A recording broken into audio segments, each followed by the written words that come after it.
what's up everyone? Today is a great day and you wanna know why? Because every day is a great day. My name is Josh and welcome back to my channel. So ngayon, since maraming nagko-comment sa channel ko ng mga ibang itinerary sa Taiwan, ano ba yung magandang puntahan, saan ba kayo pumunta, ano ba yung hotel na chinag-ingan nyo, lahat ng mga tanong na binigay nyo sa akin sa Taiwan vlog. Sige, dito sa video na to, I'm going to give you the Taiwan itinerary that we had. Parang mali yung English ko. Okay, so magtatagalog na lang ako. Sa video na to, ibibigay ko sa inyo ang Taiwan itinerary na ginawa namin last year at sana magustuhan nyo at puntahan nyo ang mga lugar na pinuntahan din namin. Okay, so bago kami pumunta ng Taiwan, meron kaming itinerary na ginawa. Okay, first step. Ay, parang mali. Ang flight namin ay 11:40. Pero, syempre, hindi naman ito nasunod. Ang nangyari, 12 na ata kami nakaalis noon. Nakarating kami ng Taiwan, mga 3. Pagdating namin sa airport, ang una namin ginawa ay, syempre, nag-video.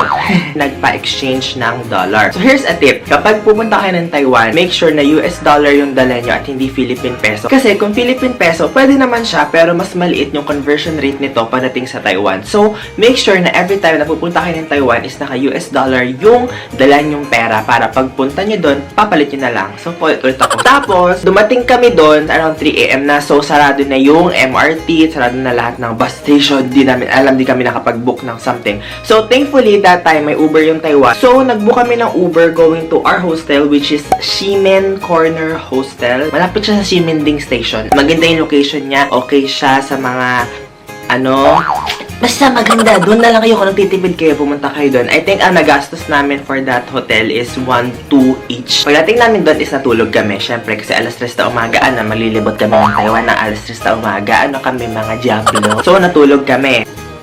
Hindi pala, nag-vlog pala ako, hindi ako natutulog. 6 AM wake up call. Tapos, syempre, may time dito na hindi nasunod. So, mga bandang 6:30 kasi si Don tulog pa siya. Hindi kami nagising ng 6, para mga 6:30 na ata kami nakaalis or mga 7. Naghanap na kami ng breakfast. Yung naghanap kami ng McDo, hindi namin alam kung saan may kakain. Tapos, after namin kumain ng breakfast, pumunta na kami ng Ximen Station. Tapos, nag-MRT Blue Line to Taipei Main Station. Tapos, 8 o'clock. Pagdating namin ng Taipei Main Station, na wala kami. Siyempre, si Don kasama namin eh. Ay, wait. May kulang. Doon sa Ximen Station, bago kami pumunta ng MRT Blue Line, bumili pala muna kami ng ticket. Ticket na parang unlimited rides ng kung saan man yan. Tapos, nag-take bus kami. Yung bus number, take note, ay 260. Tapos, yung mga bus kasi sa Taiwan is may mga numbering sila. So, for example, yung 120, point to point siya. So, yung bus na 260, papunta siya sa Yangmingshan National Park. Yun yung may cherry blossoms, yun yung may mga magagandang mga lugar, bulaklak. Tapos, 1 hour yung ride nun. Siyempre, bumaba kami agad, nadagdagan ng 30 minutes, kasalanan ni Don. Pagdating namin ng Yangmingshan, nag-explore kami, malamang. Tapos, actually, nabago tong itinerary na to eh. Inaalala ko ngayon kung ano ba yung nangyari. Bumalik ata kami ng Ximending. Bumalik kami ng hostel kasi sobrang pagod talaga as in gusto namin matulog. Tapos, natulog kami, nagising kami ng mga bandang hapon. Dumiretso kami sa... Nasaan na yon? Uy, hindi ko alam kung saan yon. Nagpunta kami ng...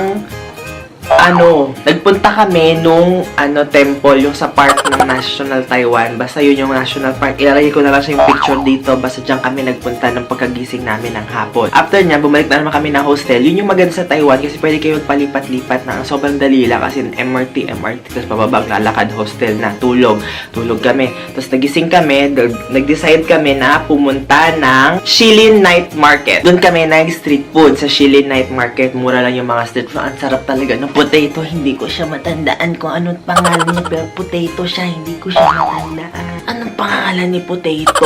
Tapos, yon street foods, kain kami doon. Sa after, bumalik na kami kasi may time din yung MRT na magsasara sila around 12 or 11. Kinabukasan, nagising kami ng maaga. Nagpunta kami ng Taipei Main Station, tapos take exit 2 and walk towards Elephant Mountain Trail. Umakit kami ng napakataas na hagdanan para lang makita yung Taipei 101 na malayo na ang ganda naman niya. Pero ang daming lamok. Magdala kayo ng mga insect repellent, tubig, pagkain. Kasi kumain muna kayo bago kayo ng trekking kasi nakakapagod talaga siya. Pumunta kami ng madaling araw, mga bandang 6 a.m. Pero yung iba, minsan, prefer nila ng gabi. Pero kung gabi, isipin nyo, ang dami lamok nun. Hirap na hirap na kami sa umaga, yung gabi pa kaya. After the picture-picture, after that, ay bumalik kami ng hostel para magpahinga ulit. Tapos, gumising kami para bumisita sa Red House. Malapit na siya sa Siminding. After that, ay pumunta naman kami ng... Kami pumunta? Taipei Main Station. Tapos, nag-West Bus Station kami. Nag-buy ticket kami papuntang Yelyu Geopark. Ano yung maingay? May nasabog ba? Yelyu Park. Ay, Geopark. Sabatin na nga, hindi ko marunong. After that, is yun, nag-enjoy kami. May stone formations and everything. May kita nyo yun sa vlog ko kung nanood talaga kayo. Kung hindi kayo nanood, anong problema yun sa buhay? Tapos, after nung Yelyu namin, pumunta kami ng Joyfun. Hindi ko alam. Susulat ko lang siya dito. Pumunta kami doon. So, doon, nag-eat kami ng, kaso umulan. Ang tip ko sa inyo, pumunta kayo ng mga bandang hapon. Kami kasi pinagsiksikan lang namin. Pinilit namin yung pumunta doon. So, pagdating namin doon, medyo sarado ng ibang stores. Pero maganda, kita pa rin yung lantern. Maganda siya. Tapos, balik kami sa Siminding Youth District at bumili kami ng mga pasalubong. Tapos, doon ay nagala lang kami. Pagbalik namin is papahinga na lang. Tapos, at mag-aantay ng flight papuntang Manila. So, ang maganda dito sa hostel na pinagstayan namin is meron silang airport transfer. So, di na kami na-stress pa kasi maaga din yung flight namin pabalik kasi papasok pa kami. Maganda pa siya kasi may cortina sa gilid, color red. So, that's it for today. I hope you enjoyed this video. And if you do like this video, go give this video a very big thumbs up. And don't forget to click the subscribe button for new videos every Tuesdays and Fridays. And I hope na ang video na to ay nakatulong sa iyo para sa Taiwan adventure mo ngayong taon.